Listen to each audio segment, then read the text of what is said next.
What's up, guys? Welcome to Lift and Coast. My name is Sean. We had an excellent Monaco Grand Prix today. It was awesome. I hope everyone enjoyed it as much as I did. That doesn't always happen with Monaco. Monaco is one of those tracks that qualifying on Saturday is epic, and then the races are usually, my wife calls it a parade of cars. So it was actually a really interesting race for different reasons today. So we'll go over it. We're going to talk about Kimi Antonelli, about him winning the Monaco Grand Prix, making history. We'll cover, his masterclass today. We'll also cover Max Verstappen's heartbreaking retirement, in addition to Charles Leclerc's heartbreak, Lewis Hamilton's strong Ferrari result. We'll get into that, the late race chaos. We'll get into the red flag and some of the championship implications. But it was a good day. The weather was beautiful. It looked incredible. They did a fantastic job with the coverage. We really do get some pretty cool angles at Monaco. You could see how fast the cars really are there because you're seeing it in perspective of like a city street versus a purpose-built big racetrack, And so it was neat to see that. It always is. Full disclosure, I love Monaco. I love Saturdays at Monaco is my favorite qualifying session of the year. It's the most consequential session. It's great. Sundays, just, you have to know what it is when you go into it. It's probably not going to be the most intense racing. There's not a lot of room to overtake. But today was particularly interesting because Kimi Antonelli was on pole. He took pole on Saturday. He drove absolutely fantastic. Unbelievable how fast he was. He beat his teammate by 4/10 in qualifying. That is absolutely absurd. It is officially panic stations for George Russell. Kimi is running away with the title, and he did everything correctly this weekend. I mean, he was making it look so easy, particularly in a couple places, but he was looking really good out of the tunnel, going down the hill to the chicane, Nouvelle chicane. The way he was taking that particular chicane and riding those curbs, I know the Mercedes might be better at riding curbs than some of the other cars, but that doesn't account for why George couldn't do it. He made it look so much easier. I mean, with the naked, non-trained eye, I can sit there and go, that's the quickest way through that turn. And he was taking a huge bite out of the chicane on the way in, quickly Ving the car back, and then blasting back down the next straight. And that area right there, coming out of the tunnel, that one area, and after turn one up the hill, those are the only two places that this year's cars are actually faster than last year's cars. The whole rest of the track, these cars were slower, just slightly. But up that first hill after turn one, and then back down the hill out of the tunnel, is those two areas, the cars were actually superior this year to last year. And so it kind of makes sense that Kimi was able to do so well and produce such a low lap time, because the part at the very end of this really fast section, he was able to just quickly navigate. He never looked like he was getting close to the guardrail. We saw Gabby Bortoleto crash on Saturday. He took too much, didn't leave enough margin. He knocked off the left front tire going into Nouvelle. Also, we saw Charles hit it today.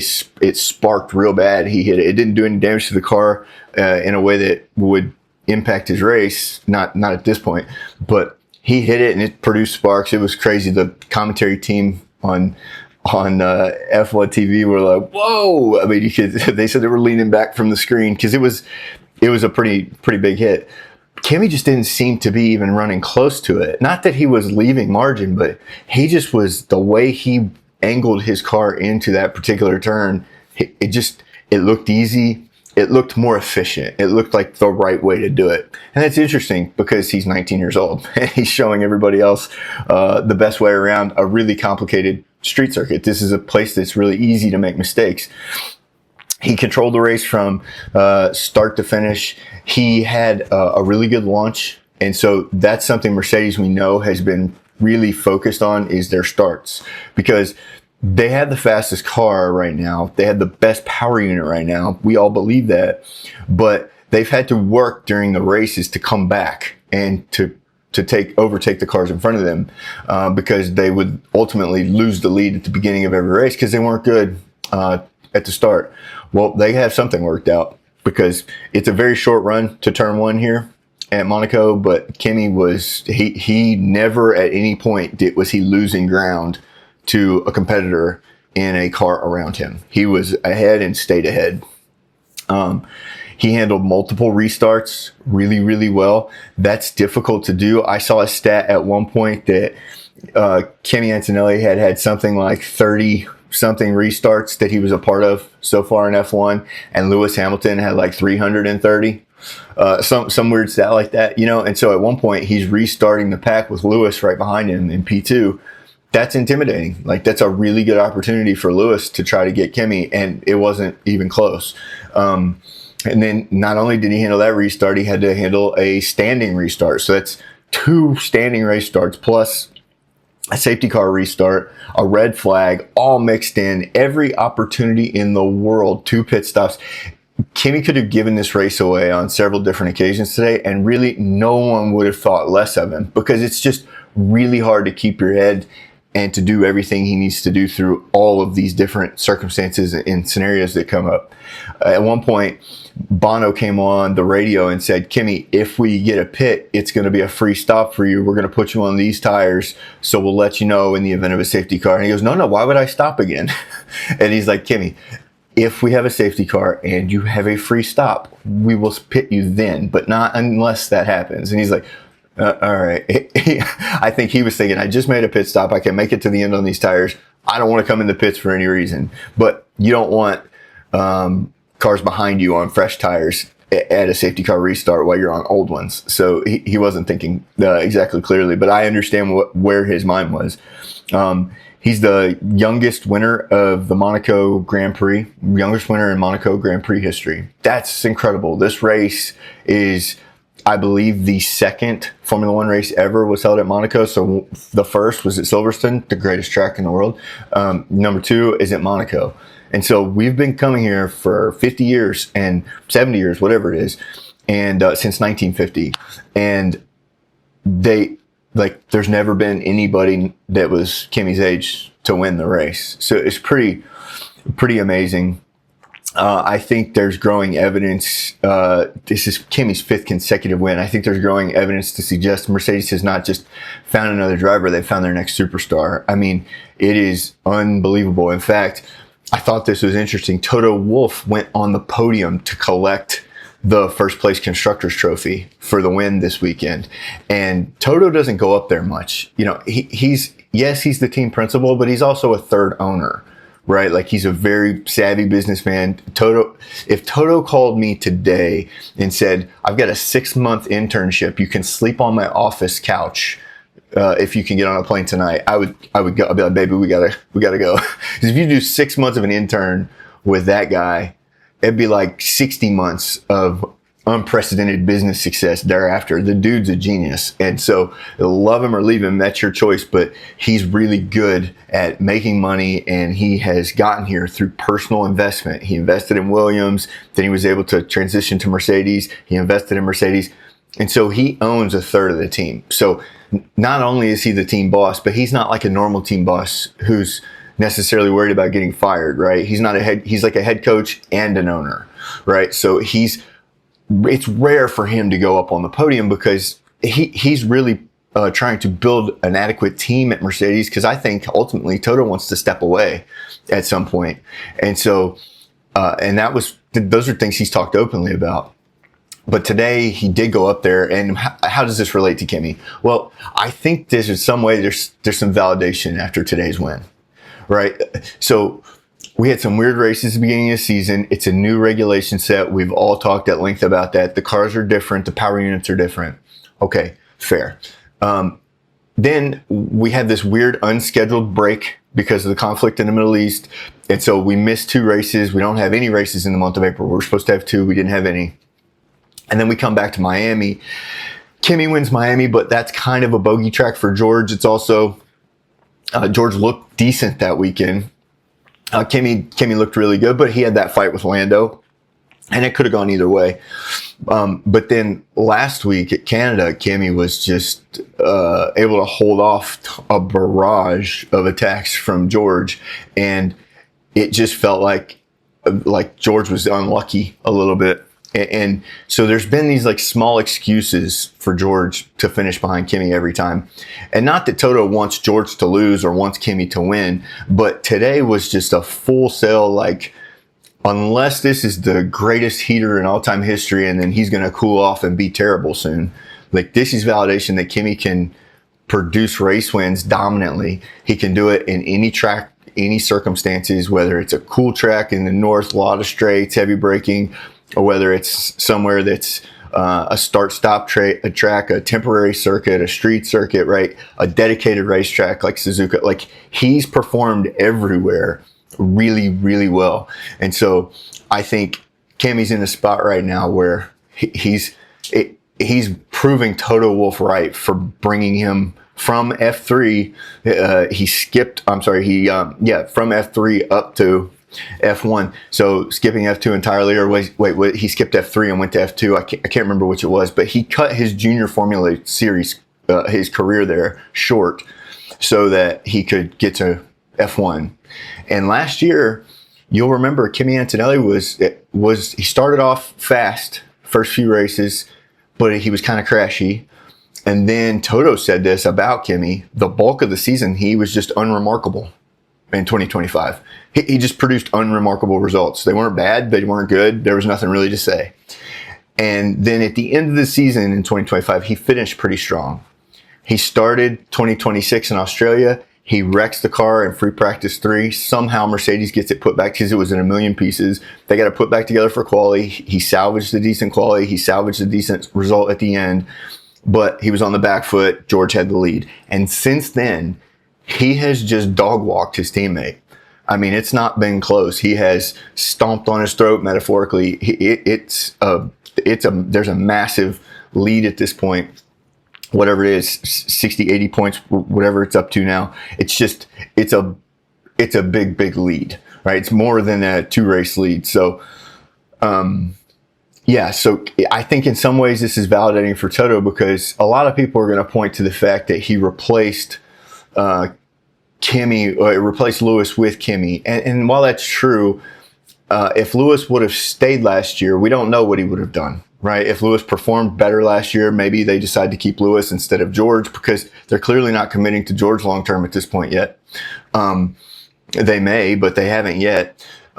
They also, Lewis is performing really well over at Ferrari.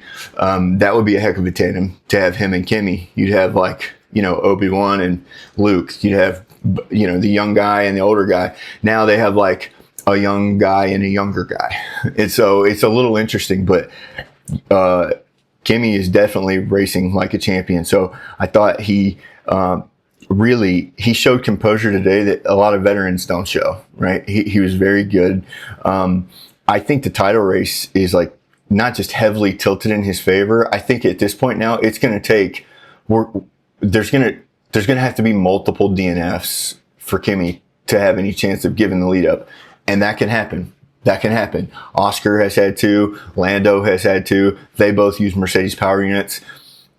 So George has had one, I believe. So there's a chance. There's a chance that Kimi could just have a bad car situation and he could lose the lead. But it's going to take that happening. That would have to happen twice. And in both cases, George would have to win. And still, he would be ahead, Kimi, that is. So he's racing just wonderfully. So that was the first big takeaway, right? Now, number 2 was Max Verstappen. And this was tough because Max was starting second on the grid. Max made the Red Bull look really good yesterday, on Saturday during quali. It begs the question, did the Ferraris underperform in quali? Or did the Red Bulls overperform in quali? It's just hard to, you had Lewis battling with Max for second. So Ferrari, Red Bull. And then you had, Max battling with Kimi for first. That was very close. All right, Max ended up number 2.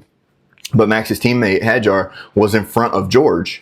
So, the Red Bull looked pretty good, is my point, this weekend. It looked pretty good. So Max had a wonderful qualifying, as he always does.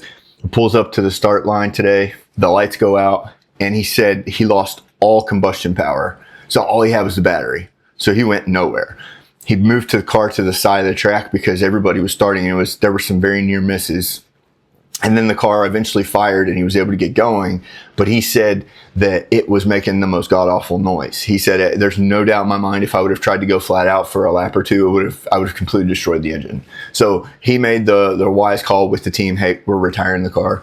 And so it's disappointing for sure. But Max said really excellent post-race comments for him. Just, it's interesting to see him grow.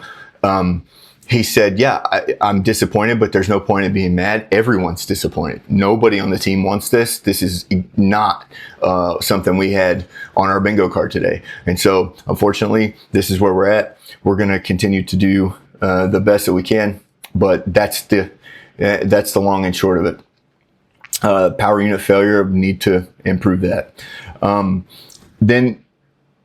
So Max looked good all weekend long. Just had a bum car. So that moves Lewis Hamilton up to second. And Lewis it was a strong second place finish. He stayed within striking distance of Kimi all day, but he just didn't have anything for him. Whether it's the Ferrari not having anything for the Mercedes, whether it's Lewis not just willing to not take all the risks necessary to get close to Kimi. In Monaco, you're not going to overtake anyway. So I think Lewis was content to go, listen, it's a second today at best. So we're just going to consolidate second and go home. And that's what he did. There were a ton of cars that were involved in an incident later, and there was a lot of penalties throughout the day. We'll hit on that in a bit. But Lewis did really good to finish second place. He is in second place in the championship now, and he's looking really good. Conversely, you had Charles, who had heartbreak. There was a safety car restart. So Lance Stroll, coming out of Rascasse, I believe it was turn 18, he was getting ready to make that last turn to come down the start-finish straight on the safety car restart, or before that, just during the race. It was the end of green flag conditions. And he turns the car to the right, the wheels turn to the right, the car just doesn't turn. He drives straight on into the barrier, bringing out the safety car. Charles would wreck on that safety car restart in the exact same place that Lance was. Now, here's all I can say. When you're coming through Rascasse there, Charles all weekend had been fighting the urge to take a weirder, kind of wider line. Now, there was a ton of debris and marbles on the track. Also, it appeared to be, because they resurfaced the Monaco circuit in the corners, not the straights, but in the corners. It appeared that the asphalt was coming up. It was breaking apart there. So Charles blamed his brakes for the reason why he couldn't turn. And perhaps maybe that's true. Maybe because his brakes didn't stop him in time, he slid into the debris pile. But once he got that stuff on the front wheels, you can just see from the still images, he drove right over the broken asphalt and the marbles and just the little bit of debris that was there. It was in two places. There was debris there, oddly, in Rascasse, and then there was debris at the top of the hill after turn one that got Ollie Behrman during quality. It caused him to wreck. It was on the right-hand side of the track. There was just a few places where there was extra, it looked like extra marbles, extra rubber from the tire shredding, more than normal, I guess. So anyway, it was interesting to see. It was interesting to see how Charles handled all of that. He was very upset after the race. I don't think that he has anybody to blame other than himself at this point, because everybody else managed to miss that and he didn't. Now, side note, Charles did blame the brakes, the rear brakes in particular, on his Ferrari. Now, he was asked, is there a solution? Because he had mentioned the brake problems at Canada 2 weeks ago. He said, yeah, we have a solution and the other car has it on there. I elected not to make that change for this weekend. I was going to wait till we go to Barcelona to make the change because Monaco is such a particular type of circuit. I just didn't want to change anything major on the car.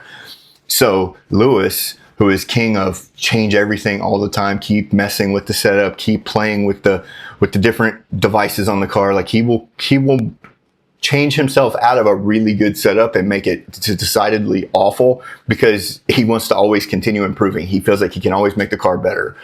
So of course, if there's a brake solution of some sort, Lewis is like, yep, put it on there. And Charles didn't. So it was interesting. The truth is, Charles is taking risks that Lewis won't. That's just the bottom line. Lewis has won multiple titles, 7 titles. You could argue he could have won 8 or 9, right? And Lewis won a lot of those titles with conservatism in terms of his race driver approach. Some points are better than no points, right? Taking a second is way better, or a third is way better than a 13th, because 13th doesn't pay points. And so he makes those decisions in a quick, calculated way, but his default is usually to be conservative. Sometimes it frustrates Lewis fans, like in 21, when he was being raced really tough, and he had to at some point stop yielding because he was going to get just beaten because he was giving spots away. That doesn't happen often, though. Most of the time, it's better to be conservative and to take what you get and move forward. Now, there will be times that Charles will take those risks and he will score. But Jolyn Palmer mentioned that after the race. He said, Charles is taking risks that Lewis doesn't take. And that's the difference between those two right now. I know this is Charles's home race. I know he's really good around here. We all know he's incredibly fast. He's one of the fastest guys on the grid. But if he wants to continue to improve this season, there's going to have to be some times when he chooses discretion and just says, hey, I'm far enough up now. I'm going to have to let it go. It's just there was so much pre-race hype this week that Ferrari could contend for a W, and that this might be their only chance to get a win all season, which I think is totally premature, right? There's the additional development and upgrade opportunities coming, a duo, right? There's going to be upgrades to the Ferrari coming soon, or coming later this season. I think it's way too early to say that they won't be in contention anywhere else. But Monaco would have been a fair shout for them to win because they have a good chassis.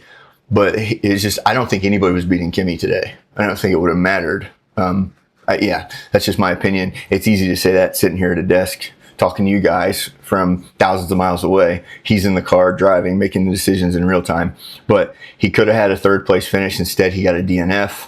He has been leapfrogged and passed by his teammate. And so it looked like a very frustrating afternoon for Charles, for sure. And it was just cool to see. Formula One does some things accidentally that are cool. Because I watch qualifying with the missus, and she loves qualifying anyway. And I mean, we were high-fiving on the edge of our seat. Like, quality was excellent Saturday. It was the best quality session of the season so far. It's always the most consequential because where you qualify is directly related to where you're going to finish, especially at Monaco, because it's so difficult to overtake.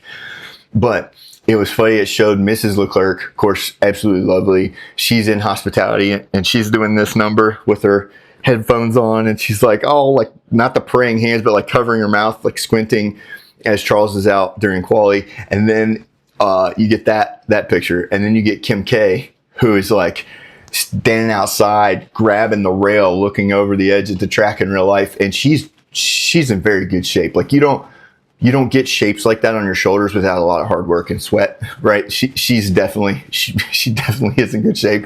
And she was standing there kind of scowling at the track. It was just interesting to see the wives and girlfriends, the different angle, the juxtaposition. It's something that I wish we did more in like football. It'd be cool to see like Mrs. Mahomes and Mrs. Allen, and see, like, not from the ground looking up at a suite, but to have a camera right there like they do in Formula One. It was neat. It was an intense weekend between the Ferrari drivers, and they get along fine, but they're fierce competitors. Like, they both want to win. It's their number one mission, is to beat each other.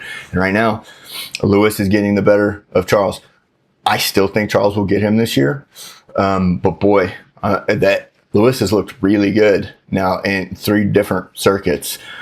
So we'll see how the rest of the season unfolds. Okay. So Monaco's turning point, right?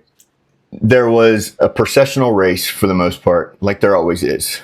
Most of the afternoon was very orthodox, by the book. That's just the way Monaco is. It's a really great qualifying session, followed by a parade of cars on Sunday. That's what usually happens. And I have accepted this about Monaco. I'm not saying it's my preference. I'm just saying I refuse to not like a race simply because of the circumstances. Like, I'm trying to enjoy every race. It's a treat to be able to watch this stuff. I like it. I'm a nerd. So yeah, I'm not going to choose to dislike something just because we know it's not the most intensely exciting track. They can't all be that way. The bigger picture, they're not going to make changes. They're never going to stop having the Monaco Grand Prix. They might make changes, but they'll never quit having it. I don't care if it costs $40 million to host a race every year and Monaco is only able to pay 20, Formula One will still go to Monaco. The amount of sponsorship agreements that are signed this weekend, the amount of partnerships that are developed, the amount of new relationships that are built in the business of Formula One, that is all happening behind the scenes at Monaco.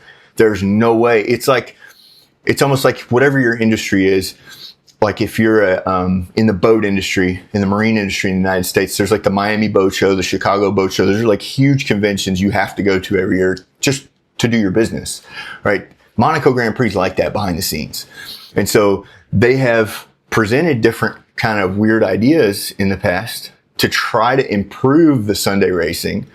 But every time they do, they get massive criticism. Every idea gets massive criticism, primarily from professionals, from pundits, podcasters, and journalists.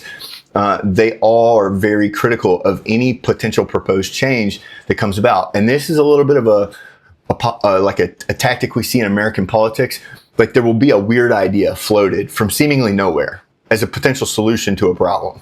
And it'll just come out of the ether somehow. It'll just be like, oh, here's a thing that could happen. And they kind of wait to see how the public responds. Is it an overwhelmingly negative response? Was it overwhelmingly positive? Did anybody even notice? And they sort of they trickle ideas out there just to get a game plan on how to move forward regarding particular solutions. They've done this with Monaco a couple of times. I don't know how many of these to believe. I don't know how many of them are real. When you're coming down to Portier, which is the right-hander after you leave the hairpins, the right-hander going into the tunnel, there's been this weird drawing. And I don't know whether this is a land reclamation project, which means they build more land over the top of the ocean, or whether this is an existing street. I'm not familiar enough with the streets of Monte Carlo to be able to tell you. But they have essentially you make a left instead of a right. It goes down a straight and basically turns around and comes back on the other side of the street. And that would provide a passing opportunity. Well, that got huge criticism because everybody who's hardcore old school fan, they're like, oh, it's just going to be a drive-by overtake anyway. It's not going to be exciting. You're just going to see a car drive by another car. In my mind, I'm like, that would be something. It would be nice. It would be nice to have a spot. I love Hungary. The Hungaroring race is awesome. You have turn 1, 2 that you can make an overtake there. You have turn 3 where you can make an overtake, and then 4, 5, and 6. Sometimes you'll see cars inside there to overtake. It's a little hairy. They usually don't make it. So call it 2 overtaking spots or an overtaking spot and a half at Hungaroring. And we all love Hungary because there's plenty of, at least that gives us a spot to the cars can make a move. You can work your way up to the car in front of you and eventually overtake them. At Monaco, you can't do that. It has nothing to do with how fast the cars are. The streets just aren't wide enough. And these new cars are smaller than the previous generation, but they're still really big. And those city streets are really small. So you can sit with a lead and back people up behind you, and there's nothing they can do about it. They have to slow down if you slow down. So the person in front gets to dictate the pace of the cars behind. And oftentimes in a conventional race, you'll see teams work together. You'll see driver 1 keep the pack backed up for a little while. Then driver 2 will stay slow. Driver 1 will blast off. And he'll get a 20-second lead, make his pit stop, come back out in front of driver 1. Then he'll let number 2 get in front of him. He'll build a big lead. He'll come in and do his pit stop, come back out. They'll swap spots. But the teams manipulate it to their advantage because that's your job, is to score as high as you can. But that's the only way you can really overtake is through the pits, and you can control the gaps with your speed in the front. So it's never an exciting race. So I would submit to you as a fan, if you are desirous of change at Monaco, I would say don't hold your breath, first of all. But I would say also, any ideas that are floated, you got to be willing to just say, yes, let's try. Because they try stuff from time to time, and then when we give them, when they catch massive criticism from professional Formula One journalists, it drives me nuts. It's journalists' job to be honest, but not to always be so critical. Do you like the sport or not? They get so critical, and it drives me nuts because, last year, they did 2 mandatory pit stops, right? It was just to try something different, to try to add some spice to the race. Today, that would have been very exciting. If you had to make 2 pit stops today, that would have really mixed things up. Last year, I hated on a personal level the 2 pit stops. Why? Well, I root for Lando. And so I want Lando to win. He was on pole. The last thing I want is for him to have to make this weird 2 pit stop thing work out, right? Like the 1 year he's on pole and can win, I just want him to have a very orthodox, conventional, stress-free race. I want him to bring it home in first. But it was interesting to do 2 stops. And if we would have tried that again this year, it really would have really changed some things. We had red flag conditions today. So could you imagine if you had made 1 stop and needed to make a second and then there's a red flag? You can swap your tires there again for free, and you may not have to make the second stop. That's usually the way red flags work. But regardless, it would have added some intrigue. It would have added some excitement.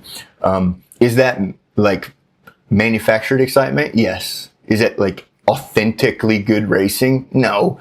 But it's at least something, because there's so many people that love Monaco blindly, and then there's a whole other group of people that hate it. And so I would just say, if you're one of the people that don't like it, be accepting or willing to let them try whatever cockamamie, hair-brained ideas they come up with, because at least it's something, and maybe from that, a good idea will emerge. But right now, I think if you just enjoy Monaco for what it is, like this weekend was a really good race. It was fun. It was processional in the beginning. Then we had the Lance crash that brought out the safety car. Then we had a safety car restart, which caused the Charles crash, which then brought out the red flag. Everybody had to go to the pits and wait for them to clean the track up. Once they had the track repairs done, they went back out and finished the race. And there was more collisions even thereafter. So it was exciting. There was a lot of bumping and banging out there. Little interesting here though, like Monaco has to get their stuff together a little bit. Like the debris on the side of the track that caught Ollie Behrman out at the top of the hill after turn 1 in qualifying, there was debris there. It wasn't just rubber. There was like some carbon fiber. Like that's interesting. That was interesting to me. Like Monaco's usually really good about keeping things clean and tidy. And so that was interesting. The weird cracking at Rascast on the ground, the asphalt breaking up. That's super strange. That's not normal. That's not normal for them. So they have to have their stuff together, and they do in every other way. And I'm not putting that like on the marshals or anything like that. Like they didn't do anything wrong. F1 has to recognize like these things are going to make a massive difference. And maybe they wanted it there to spice it up. But it was a little bit weird. It doesn't seem like the pinnacle of racing when you have cracked and damaged track surface out of nowhere. This isn't a new place. This isn't like Miami in 22 or whatever, where we're going for the first time. This is like, we've been racing here for a minute. So I was a little interested in that. The standing restart was really crazy, because that's where I thought Kimi would give it away. Yeah, it's tough. It's tough. You're starting with Lewis Hamilton right behind you. There's a million ways that can go wrong. You know, finding the correct bite point on the clutch. Remember, it's not a clutch on the floor. It's a clutch with your hand, with your fingers on the back of the steering wheel. So you're letting out that clutch at the perfect point as you feed in the throttle, and then you're shifting through the gears as well. So like, there's a lot going on. It's very easy to get those wrong. And he did a great job. Like he had done it a million times. It was fantastic. So today, the biggest winners are Kimi Antonelli, right? Mercedes, I think Toto Wolff in particular, like huge validation for him, taking a chance on this young guy. It looks like that was absolutely the right decision. And so that's exciting for them. You remember back in 2015, there was a young guy by the name of Max Verstappen that was coming to the grid. He was skipping some junior Formula categories, and Mercedes wanted him very badly. You know, it's a German team. Max has got Austrian and ties as well as the Netherlands, right? So he would have been a really good fit for the brand. But they had 2 world championship drivers, Lewis Hamilton and Nico Rosberg, and they could not afford to just fire one of them for no reason. So Mercedes didn't have a seat for Max. Red Bull has the 2 Red Bull seats, plus they have, at the time, the 2 Toro Rosso seats, the sister team. Now it's just called RB or VCARB, right? So they've got 4 seats available. So Christian Horner could promise Max one of the 4 seats, and he did. And so Max turned pro and he started racing before he even had driver's license. he was racing in Formula One. And that kind of felt like it always haunted Toto, because Max it wasn't the Red Bull that was a thorn in the side of Mercedes for all those years. It was Max. Like, he was producing more in that car than anyone else had. And it kind of felt like, man, we missed out. We could have had this guy. And at minimum, he wouldn't have been beating us. He would have been racing for us. That didn't work out. So Kimi was like the next big thing to that extent. George was too when George came through. But I don't know. It felt like today, not that Toto Wolff is ever not a winner. Like, he owns part of a Formula One team. He's a Formula One team boss, and he owns part of the team. He's winning at life. He's better at life than I am. But it did feel like some validation, which is why I think that was in part why he went on the podium. I'd be interested to hear what he had to say about why he went up there, because he doesn't go up very often. Yes, Monaco is a big deal, but like, so is winning a championship. He doesn't always go on the podium. So normally they let other people go up. So I'm interested as to why they chose that. The big losers today were Max Verstappen, and whatever's wrong with the Red Bull power unit. Like, there are some people that believe Red Bull has the second best power unit, right? They think it's better than Ferrari's, it's stronger. But he and Isaac they both had problems with the power unit this weekend. They were Hedjar was nursing an issue for much of the afternoon as well. So Max Verstappen, Red Bull were losers. George Russell, after his penalties, there's no points. And some of those penalties he needed to serve. He didn't get to serve them correctly. That's partly his mistake, partly the team's mistake. George did things wrong. Also, the team did things wrong. There were a ton of penalties today regarding speeding in the pit lane, which makes me believe that the guys were confused about, because that's just a button on the steering wheel, but they can disengage it and hit the throttle and go forward. I wonder if they changed the technical length of the pit lane by drawing a different line on the ground. And clearly, there was like 6 or 7 people that were caught out by it. So that's a little bit weird to have random penalties just handed out. It made the race more interesting. Again, maybe that was on purpose. But George was both a victim and the assailant in a few different instances this afternoon. And Charles Leclerc, he's the home hero. He had a really good race. He had a really good qualifying session. He was fast in quali all day. He couldn't get a good run in Q3. And then he had a good race for the most part today, but he pushed too hard. And again, he makes mistakes because he's taking risks, and his teammate isn't going to take those risks. So a lot of times that works out for him. Today it worked against him. Now, the championship picture is pretty stark. Antonelli's extended his lead in a major way. Hamilton has emerged as the primary challenger at this point. I think Russell will still come back, but he has lost major ground. Verstappen, I think his title hopes are pretty much done regardless, but I think the Red Bull is on for a potential race win still this season. I think the Ferrari is too. But yeah, I really think the Red Bull, if there's going to be another power unit that wins a race, I've read a lot of people that know more than I do that think the Ford Red Bull powertrain's strongest. It's just, they got to continue working through the kinks. And the famous Formula One lingo, right? You can make a fragile car more durable, but you can't make a slow car fast. So they have a fast car. They just need to make it a little more durable and continue working on the aerodynamics. In fact, most people have said the aerodynamics are the biggest problem a Red Bull has, and they, over time, will get that sorted. They're very good at that. Pierre Vacher is there. I wonder when Dan Fallows is able to come back, because Dan Fallows worked at Red Bull. If somebody knows, I'd love to know the answer to that. Fallows he was at Red Bull. He was kind of Newey's number 2, him and Vacher both, but then he went over to Aston. He was supposed to be their big hire. Of course, he got fired and let go when they hired Newey. So I'd be interested if Fallows goes back to Red Bull, but it does feel like they need a little extra push in the aerodynamic department. They're not nearly as good as they normally are. So what do you think? Is the championship effectively Antonelli's now? It's his to lose at this point, but do you think he's got one hand on the trophy already, or is it too early to tell? Who finishes second? Do you think Lewis has a chance? Do you think Charles is going to fight back and overtake his teammate and pass Lewis? Or do you think George will eventually get through these problems and start performing the way that we know that he can? I would say the final takeaways for me are Monaco does reward patience and precision. And today, as viewers, if you stuck around to the end of the race, your patience were rewarded because you got to see some fun. Obviously, personal fandom aside, you got to see a pretty exciting race. Antonelli showed both patience and persistence in abundance. This felt less like a breakthrough win for him and more like a performance of a future world champion. So that's my big takeaway from the race. Monaco should try to change some stuff still, I think, if they want to try to make it interesting. But what will we be willing to accept as fans is really the big question there.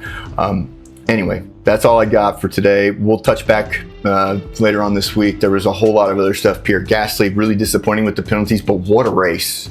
What a race. Lando Norris's car broke for a second week in a row. Happened twice to Piastri, now it's happened twice to Norris. Maybe this is papaya rules. They just decided to break both cars equally. I don't know. Kidding. But there were some really good performances today, and we'll talk more about some of them later. I don't want to go forever. We're at 40 minutes now, so I'm going to wrap it up. Thank you guys. If you tuned in, thank you so much. If you're still watching at this point, God bless you, and you guys have a great week. Thanks.